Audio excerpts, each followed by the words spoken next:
오늘은 예레미야 35장 1절로 10절의 말씀을 본문으로 하여서 하나님이 부러워하는 가문이라는 제목으로 은혜의 말씀을 나누려고 합니다. 인생을 살면서 중요한 여러 가지 덕목이 있는데요. 그 중에 하나는 다른 사람의 말을 경청하는 태도, 다른 사람의 말을 귀담아 들어주는 그런 덕목입니다. 2000년부터 2022년까지 코로나 기간을 제외하고 21번 세상 사람들을 깜짝 놀라게 했던 이벤트가 있었습니다. 미국의 버크셔 해서웨이라는 회사의 회장님이신 워렌 버핏과의 점심 식사 경매였습니다. 아마 들으시면 깜짝 놀라시겠지만 그 할아버지하고 식사 한 끼 하는데 정말 어마어마한 비용이 지불됐습니다. 2022년에 역대 최고액을 기록했는데요. 워렌 버핏 그분과 식사를 하는데 든 비용이 무려 246억이었습니다. 안 놀라시나요? 다 통장에 300억씩 있으시죠? 그러니까 뭐 246억쯤은 뭐 아무렇지도 않을 것이라고 생각하는 것 같은데 저는 246억이 있으면 그분과 식사를 하지 않을 것 같습니다. 세계적인 투자자 워렌 버핏과 대화를 하고 밥을 먹는데 그만한 가치가 있어서 아마 돈을 지불했겠죠. 물론 그 246억은 어려운 분들을 위해서 기부되었다고 합니다. 그런데 이 기사를 읽으면서 제 마음에 한 가지 생각이 떠올랐습니다. 그렇다면 워렌 버핏을 창조하신 하나님과 대화를 나누는데 어느 정도의 가치가 있을까요? 사랑하는 성도 여러분, 워렌 버핏이 대단합니까? 아니면 하나님이 대단하십니까? 이건 초등학생들도 쉽게 대답할 수 있는 질문입니다.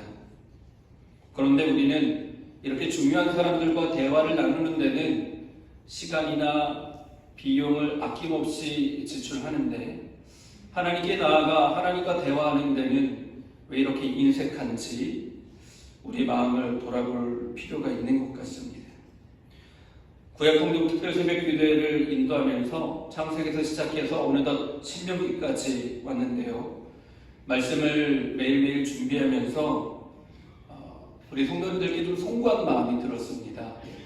왜냐하면 말씀을 준비하는 내내 말씀의 주제나 내용이 매일 똑같다 보니 전하는 사람도 식상해지는데 듣는 분들은 얼마나 지루하실까라는 생각이 들었습니다. 왜냐하면 말씀의 제목이 매주 하나님의 말씀을 듣고 순종하십시오라는 한 줄 문장이었기 때문입니다. 그런데 이번 주에 제가 기도하는데 하나님께서 제 마음을 한데 쿵 치셨습니다. 하나님의 말씀을 듣고 순종하는 게 왜 지루하고 그 말씀을 전하는데 왜 그게 송구한 일이냐 라는 하나님의 책망이었습니다. 사랑하는 성도 여러분, 인생을 살아가며 최고의 행복의 길은 다름 아니라 하나님의 말씀을 듣고 순종하는 데 있습니다. 이것을 믿으시기 바랍니다. 구약성경 창세기에서 신약성경 요한계시록에 이르기까지 성경은 커다랗게 두 개의 주제로 담겨 있는데 첫 번째가 예수 그리스도의 복음의 증거이고 두 번째는 하나님의 말씀을 듣고 순종하라는 주제입니다. 그렇기 때문에 이 주제는 아무리 강조해도 수천 번 수만 번 강조해도 부족함이 없다는 것입니다. 간절히 바라기는 오늘 여러분에게 주시는 하나님의 말씀을 통해 다시 한번 이 진리를 깨달으시고 하나님의 음성을 듣고 순종하는 삶을 살아가시기를 간절히 축원합니다. 그래서 오늘 말씀은 아브라함에서부터 시작합니다. 아브라함은 아내 사라가 죽은 후에 그두라라는 분과 결혼을 하였습니다. 창세기 25장 1절 말씀입니다. 아브라함이 다시 아내를 맞아들였는데 그의 이름은 그두라이다. 그와 아브라함 사이에서 시므란과 욕산과 무단과 미디안과 이스박과 수아가 태어났다. 그러니까 아브라함과 구두라가 결혼해서 스라의 자녀가 태어났는데 그 자녀 중에 한 사람이 미디안이라는 사람입니다. 이 미디안이라는 사람은요, 여러분이 아시는 바와 같이 모세의 장인 이드로의 조상이기도 합니다. 이드로는 모세가 이스라엘 백성들을 데리고 이집트에서 나와서 가나안 땅을 향해 나아가는 광야 생활 40년 동안 이스라엘 백성들과 함께 동고동락했습니다. 그리고 가나안 땅에 들어간 후에는 예루살렘과 베들레헴 중간에 있는 베타게렘이라는 땅에 자리를 잡고 유다 지파와 함께 살았습니다. 사사기 1장 16절 말씀입니다. 모세의 장인은 겐 자손인데 그의 자손이 유다 자손과 함께 종려나무 성읍인 여리고로부터 아란 남쪽에 있는 유다 광야로 옮겨와서 유다 광야 백성 가운데 자리 잡고 살았다. 그러니까 모세의 장인 이도로의 가문은요, 미디안의 후손이기도 하고 또 미디안의 후손 가운데 겐이라는 사람이 있는데 겐 자손의 후손이기도 합니다. 겐 자손 아마 생소하실 텐데요. 이 겐 자손은 성경의 아주 중요한 가문입니다.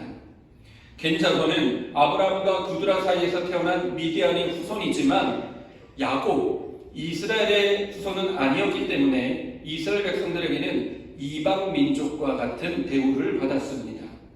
하지만 겐 자손은 항상 이스라엘 백성들을 도와주었고 선대하였습니다. 특히 사사기 4장을 보면요, 이스라엘 백성들이 하나님의 말씀을 따르지 않고 하나님께 순종하지 않는 삶을 살게 되었을 때 하나님께서 이 이스라엘 백성들을 가나안 부족에게 넘겨버리십니다. 그래서 가나안 왕 야빈에 의해서 20년 동안 억압과 핍박을 받았는데 그 20년이 지난 후에 비로소 이스라엘 백성들이 하나님께 회개하고 살려달라고 기도합니다. 그때 하나님께서 이스라엘 여성 선지자인 드보라와 겐 자손의 헤벨의 아내 야엘을 들어서 이 가나안 군대와 군대 지휘관 시스라를 심판하시며 이스라엘 백성들을 구원해 주셨습니다. 그리고 시간이 흘러서 주전 841년에 하나님께서는 엘리사 선지자를 통해서 예후라는 사람에게 기름을 붓고 북이스라엘의 왕으로 세우셨습니다. 왜냐하면 이 예후라는 왕을 통해서 북이스라엘의 모든 우상들을 철폐하시기 위함이었습니다. 그래서 예후는 왕이 돼서 야합의 아들 요람왕을 죽였고 또 아합의 아들 70명을 다 찾아서 처결했습니다.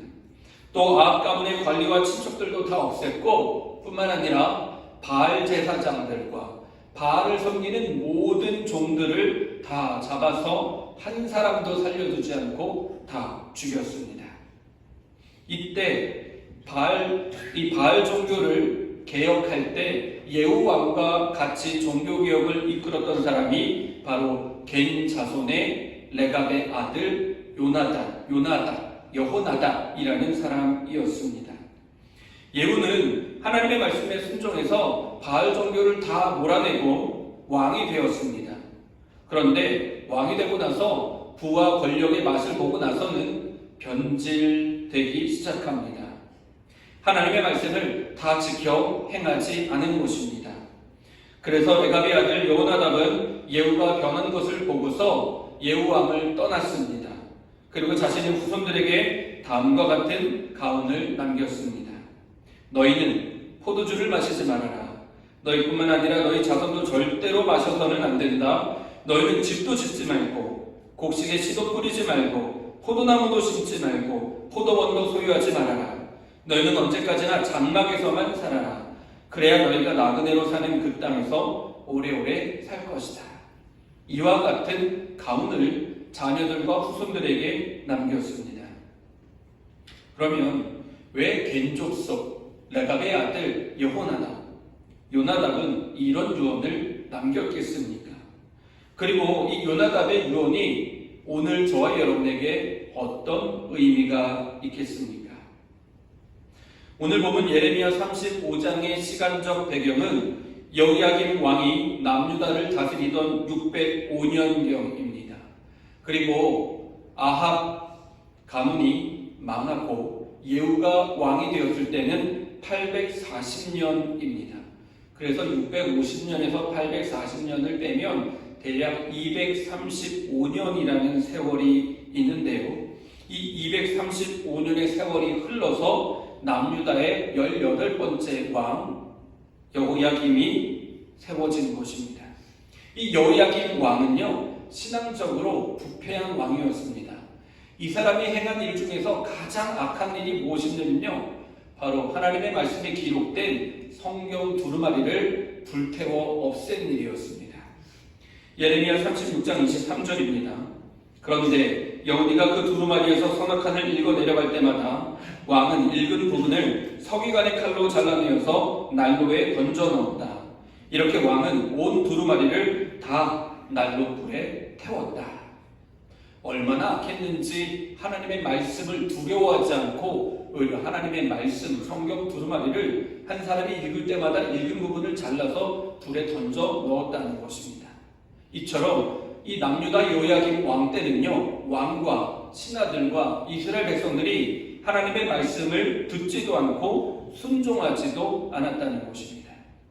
이런 상황에서 하나님은 예레미야를 부르셔서 아무런 구체적인 설명이나 이유도 없이 레갑의 사람들을 찾아오라고 하십니다. 그리고 레갑 사람들을 불러서 성전 안에 있는 익다랴의 아들 하나님의 아들들이 쓰는 방으로 데려가라고 명령하셨습니다. 하나님의 아들들이 쓰는 방의 위치는 성전 동쪽 출입구 근처에 있는 2층 또는 3층에 밀폐된 공간이었습니다. 그러니까 아무나 들어갈 수 없고 함부로 갈 수도 없는 아주 엄격하고 엄숙한 방이었습니다. 예레미야는 레갑의 후손들 곧 야사냐와 그의 형제들과 모든 가족들을 저 방으로 불러 모아놓고 그 방에다가 포도주가 가득 담겨있는 항아리를 예배해 놓습니다. 그리고 레갑의 모든 아들들에게 포도주를 따라주면서 포도주를 마시게 했습니다. 레갑의 아들들이 어떻게 했을까요? 거기 있던 모든 레갑 사람들이 전혀 미동하지도 않고 예레미야의 포도주를 마시라는 그 청유를 거절했습니다. 오늘 보면 5절, 6절 말씀입니다. 거기에서 내가 레갑 가문 사람들에게 포도주가 가득 찬 단지와 잔들을 내놓고 포도주를 드시지요 하며 그들에게 권하였다. 그러나 그들은 이렇게 대답하였다. 우리는 포도주를 마시지 않습니다. 우리 조상 레갑의 아들 요나답께서 우리에게 분부하셨습니다. 레갑 사람들은 아무리 하나님의 선지자 예레미야가 포도주를 마시라고 권한다 할지라도 우리는 당신의 말을 따를 수 없다라고 단칼에 거절한 것입니다.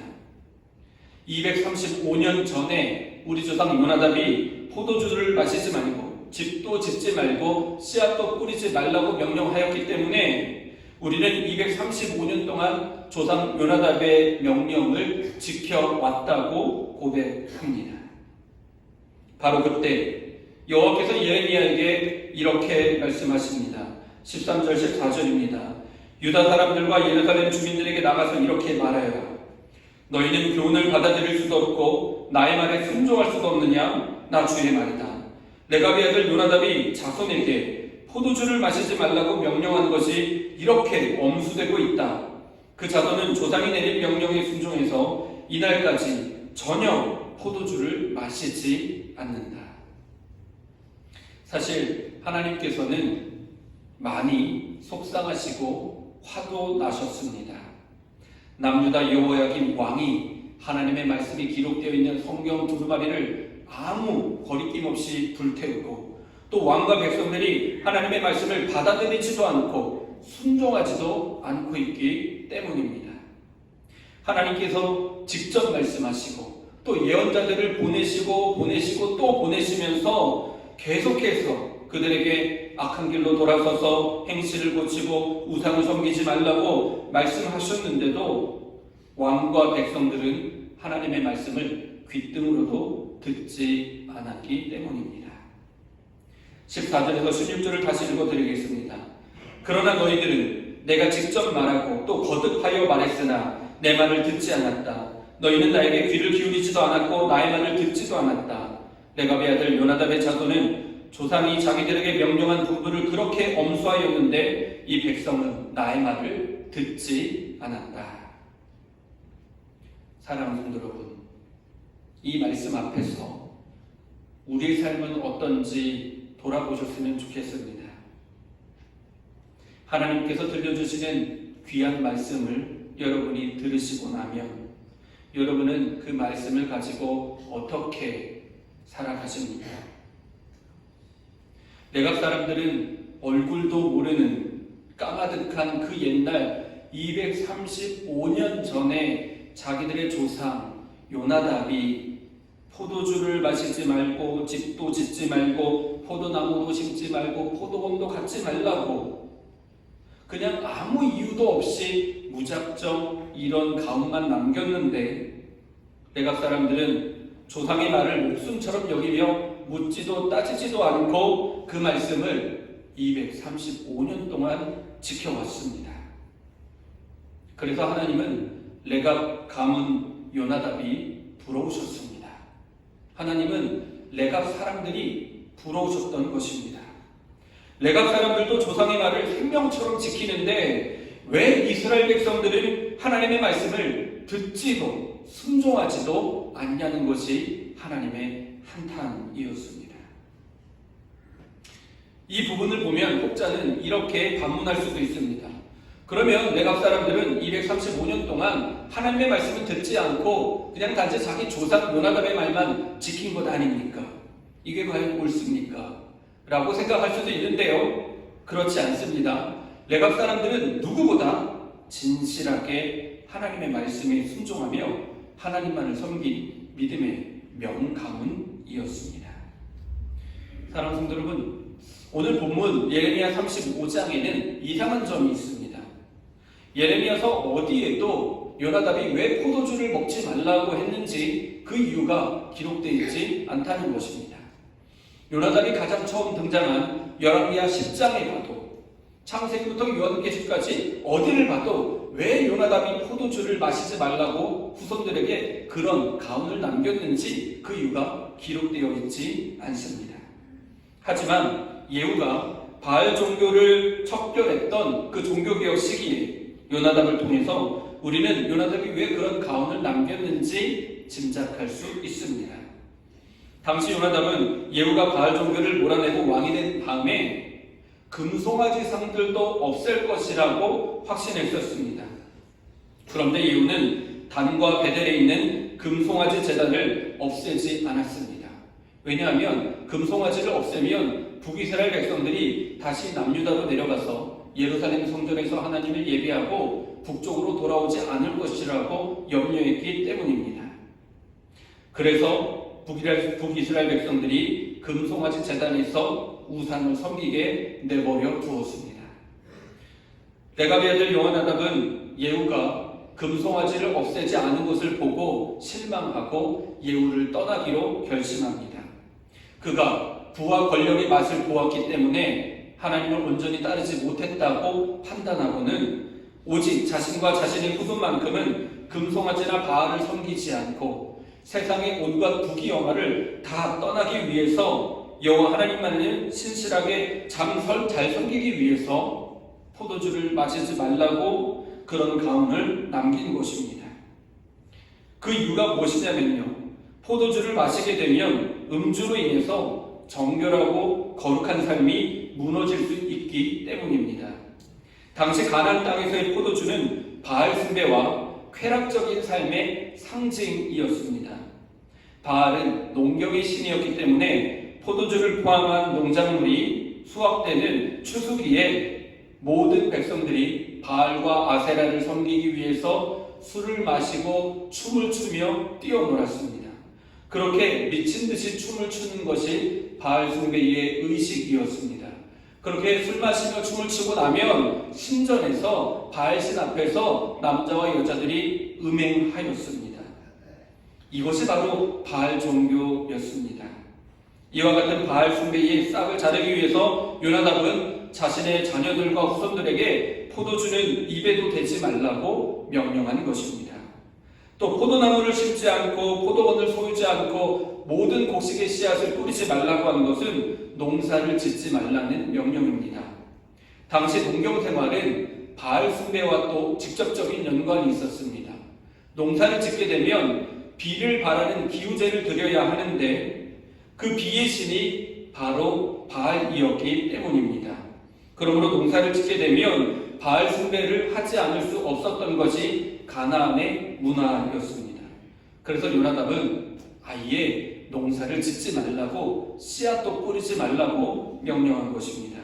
그리고 집을 짓지 말라고 명령한 것은 이스라엘 백성들이 이집트를 나와서 가나안 땅에 들어가기까지 40년 동안 하나님의 인도하심을 받았던 때를 기억하라는 의미였습니다.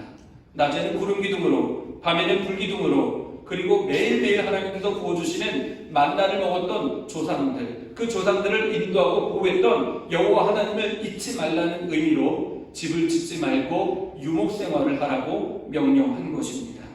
또 가나안 땅에서 집을 짓고 살게 되면은 가나안 농경 문화의 영향을 받을 수 있기 때문에 모든 바알 숭배 문화에 접근하지 말라고, 오직 하나님만 의지하고 섬기라고 집을 짓지 않는 명령을 내린 것입니다. 그러므로 레갑 사람들은 235년 전에 요나답의 가훈을 목숨과 같이 지키며 포도주도 마시지 않고 집도 짓지 않으며 떠돌아다니며 하나님만을 믿고 의지하는 삶을 살았습니다. 그러니 하나님께서 이 레갑 가문을 얼마나 존귀하게 여기셨겠습니까? 사랑하는 성도 여러분, 여러분의 가문도 레갑 가문과 같이 되기를 간절히 소망합니다. 여호와 하나님께서는 우리에게 매일매일 말씀하십니다. 하나님의 말씀대로 살라고 거듭 말씀하십니다. 하나님의 음성을 들으시기 바랍니다. 하나님께서 우리에게 하시는 말씀은 복잡한 내용이 아닙니다. 오늘도 우리에게 들려주시는 하나님의 말씀은 주일 성전에 나와 하나님을 온전히 예배하며 마음과 뜻과 힘과 정성을 다해 하나님을 사랑하고 이웃을 내 몸과 같이 사랑하라는 단순한 말씀입니다. 이 말씀을 생명처럼 지키는 레갑 가문과 같은 장유교의 모든 성도님들 되시기를 다시 한번 축원합니다. 말씀을 정리하겠습니다. 하나님의 말씀을 듣지 않으면 어떤 결말을 맞게 될까요? 하나님은 하나님의 말씀을 듣지 않는 유다 백성들에게 예레미야 35장 16절 17절에서 이렇게 말씀하십니다. 레갑의 아들 요나답의 자손은 조상이 자기들에게 명령한 그 분부를 이렇게 엄수하였는데 이 백성은 나의 말을 듣지 않았다. 그러므로 만군의 하나님이요 이스라엘의 하나님인 나 주가 말한다. 내가 유다와 예루살렘의 모든 주민에게 예고한 모든 재앙을 그대로 내리겠다. 내가 그들에게 말을 해도 그들이 듣지 않고 내가 그들을 불러도 그들이 대답하지 않았기 때문이다. 하나님의 말씀을 듣고도 순종하지 않으면 이와 같은 결말이 주어진다는 것입니다. 그렇다고 해서 하나님께서 곧바로 이스라엘 백성들을 심판하신 것은 아닙니다. 무려 19년이라는 회개의 시간을 다시 주십니다. 또 다른 선지자들을 보내셔서 제발 돌아오라고 거듭 말씀하십니다.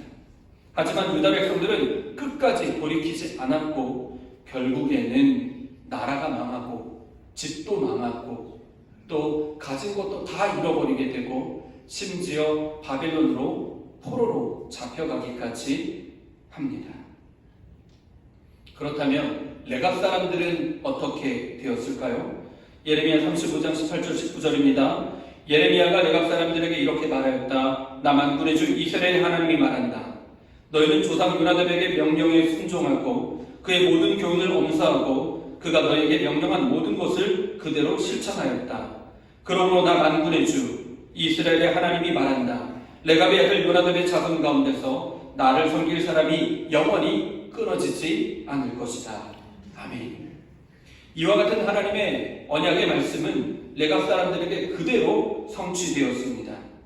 레갑 사람들은 집도 짓지 않고 유목생활을 하며 가난한 삶을 살았기 때문에 남유다가 바벨론에 멸망당할 때에 이 레갑 가문들은요 포로로 잡혀가지 않고 이스라엘 땅에 예루살렘에 남아있을 수 있었습니다. 또 70년 포로기가 끝나고 나서 다시 성전을 재건할 때가 되었을 때 레갑 사람들은 성전을 재건하는 일에 참여하였습니다. 거룩문을 건축하는 귀한 직분을 감당하게 되었고, 뿐만 아니라 성전에 필요한 모든 장작과 나무를 공급하는 성전 봉사의 직분도 감당하게 되었습니다. 그리고 먼 훗날 아기 예수님이 태어나시던 날에 아기 예수님이 태어나심을 천사들에게 가장 처음 들었던 사람들이 바로 목동들인데, 그 목동들이 바로 예루살렘과 베들레헴 중간에 살고 있는 베타게렘의 레갑의 자손들이었습니다. 사랑하는 성도 여러분, 이처럼 하나님의 말씀을 붙들고 하나님의 명령을 지키며 살면 하나님께서 그의 가문을 지키시고 보호해 주심을 믿으시기 바랍니다. 그러므로 오늘 누가 하나님의 말씀을 생명처럼 여기며 지켜나아가는 레갑 가문이 되시겠습니까? 오늘 이 시간 누가 오늘 저와 함께 요나답이 되기를 결단하시겠습니까? 바라기는 여러분이 요나답이 되시기를 소망합니다. 또 여러분의 자손들이 레갑 가문이 되기를 간절히 소망합니다. 하늘의 복을 누리는 가문은 부자 가문이 아닙니다. 246억을 주고 워렌 버핏과 대화를 한다 한들 하늘의 복은 임하지 않습니다. 하지만 워렌 버핏을 창조하신 하나님, 저와 여러분을 창조하신 하나님의 말씀을 날마다 청종하며 그 말씀을 생명으로 지키는 모든 자손들, 가문들은 하나님께서 그들의 삶을 친히 책임져 주심을 믿으시기 바랍니다. 그러므로 장래의 모든 가정들이 레갑 가문과 같이 되기를 하나님의 말씀을 생명처럼 여기고 대대에 걸쳐서 지켜나아가는 믿음의 명가문이 되시기를 다시 한번 주님의 이름으로 간절히 축원합니다. 기도하겠습니다.